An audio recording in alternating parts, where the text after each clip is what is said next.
Oi pessoal, tudo bom? Aqui é a Cat e no vídeo de hoje eu quero falar um pouquinho mais com vocês sobre o livro Sangue no Inverno, do Måns Kallentoft.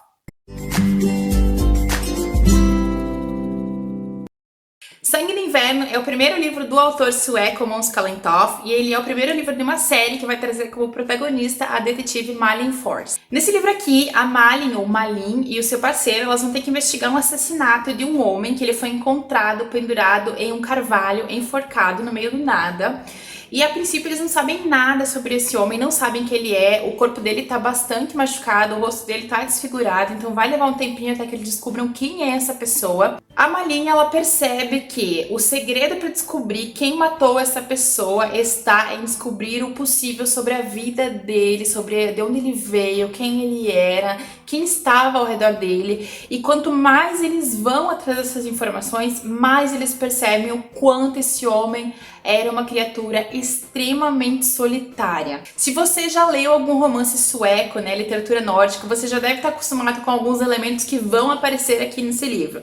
Por exemplo, as falas são bem diretas, são bem rápidas, não tem muita enrolação.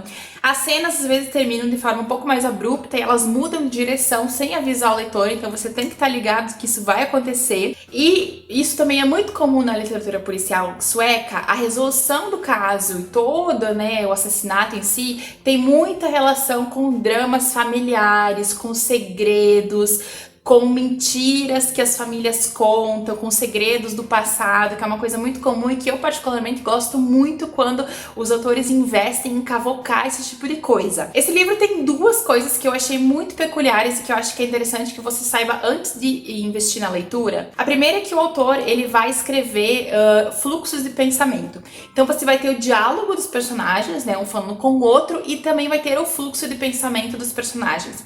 E nem sempre ele avisa quando uma coisa muda para outra. Então você tá ali lendo a fala, né, da pessoa e ele muda pro pensamento dela. E aí você leva um segundo para se situar e tal. É uma coisa que acontece muito nesse livro. Inclusive tem capítulos que são só fluxo de pensamento dos personagens.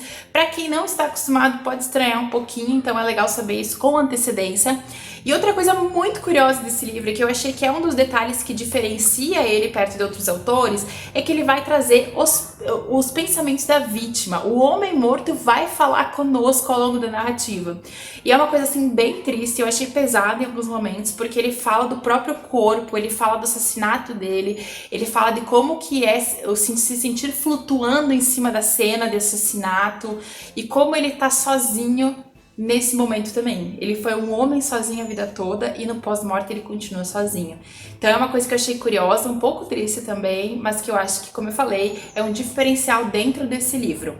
Eu dei 4 de 5 estrelas para esse livro e o que me fez não dar 5 estrelas cheias para ele foi o fato de que o ritmo do livro em alguns momentos ele dá uma quebradinha. Eu fiquei cansada em alguns momentos de algumas coisas. Eu acho que talvez algumas cenas não eram lá muito necessárias, né? Principalmente com alguns personagens ali secundários e tal. Outra questão do livro é que no final o autor não vai ter responder todos os mistérios. Tem um mistério em particular que é muito importante que o autor não vai responder.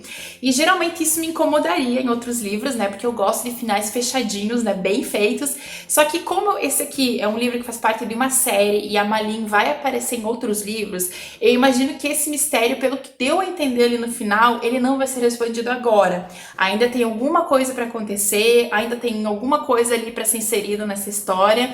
Então eu acho que esse mistério vai ser respondido mais além. Então por isso eu não me incomodei tanto assim. Então é isso, pessoal, espero que vocês tenham curtido a resenha, tenham gostado de conhecer esse novo autor sueco, e eu vou deixar o link pro livro aqui embaixo para vocês, e se vocês ainda não são inscritos no canal, se inscrevam aqui embaixo, é bem rapidinho. Beijão, e a gente se vê no próximo vídeo.